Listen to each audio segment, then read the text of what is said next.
Hello, আশা করি সবাই ভালো আছেন। তো আমি এখন কথা বলবো জলি এলএলবি 3 মুভিটা নিয়ে। তো বলতে গেলে রাজস্থানে একটা গ্রাম থাকে, সেই গ্রামের সবাই কিষান থাকে। সেই কৃষক আর বড় একজন বিজনেসম্যানের সাথে হয়, সেটা নিয়ে আসলে কে জিতবে, আসলে কিষানরা কি ন্যায় বিচার পাবে, আর জলি ভার্সেস জলির মধ্যে আসলে কোন জলি এবার কেস জিতবে, সেটাই হলো গল্পের মূলধারা।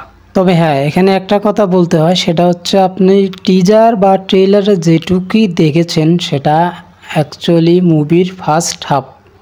সেকেন্ড হাফের ক্লিপ নাই বললেই চলে। দিক দিয়ে ভালোই হয়েছে। তখন অনেক সময় দেখা যায় যে ট্রেলার দেখে সব কিছু বোঝাই যায় যে মুভির মধ্যে আসলে কী আছে। এই মুভির ক্ষেত্রে সেটা হয় নাই। কথা বলে মুভি কতটা এক্সপেকটেশন রাখতে পেরেছে। এক কথায় বলতে গেলে তারা ফার্স্ট হাফে একটু বিল্ড আপ করতে করতে অনেক সময় নিয়ে গেছে যে মেইন প্লটে পৌঁছাতে। এর মধ্যে কিছু কিছু সিন কাটলেও সমস্যা হইতো না, আরামসে মুভিটা একটু লেন্থ কম হইতো, মুভিটা একটু ফাস্ট হইতো। এই সিনগুলোর জন্য মুভিটা একটু স্লো হয়ে গেছে। যেমন ফার্স্ট হাফের যে কমেডি, এগুলা যে কটা সিন আছে তার মধ্যে দুটো একটা সিন বাদে একটাও কোনো কাজের সিন না। এগুলো না রাখলে কোনো সমস্যা হতো না। কিন্তু ফার্স্ট হাফ শেষ হওয়ার পরে যখনই সেকেন্ড হাফটার মধ্যে মুভিটা জাম্প করে, এতটাই ভালো লাগে, মানে মনে হচ্ছিল যে এতক্ষণ যা দেখছি সব বাদ, কিন্তু এখন যেটা দেখবো সেটার জন্য প্রস্তুত হওয়া দরকার।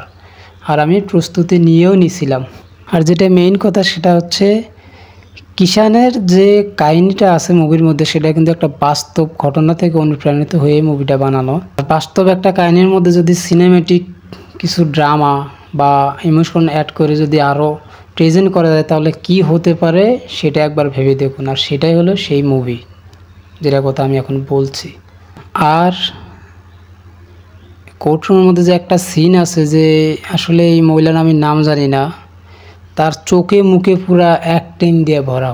যখন সে কাঁদে পুরা কোর্টরুম সাইলেন্স হয়ে গেছিল। অনেক বেশি বলে ফেলছি। তো যারা নতুন তারা চ্যানেলটা একটু সাবস্ক্রাইব করে দিবেন, আর যারা পুরান তারা জানাবেন কমেন্টে কেমন ছিল মুভিটা। আর যারা দেখেন নাই তারা দেখবেন মুভিটা ভালো আছে। দেন এটা নিয়ে আর কিছু বলতে চাই না। দেন বাই।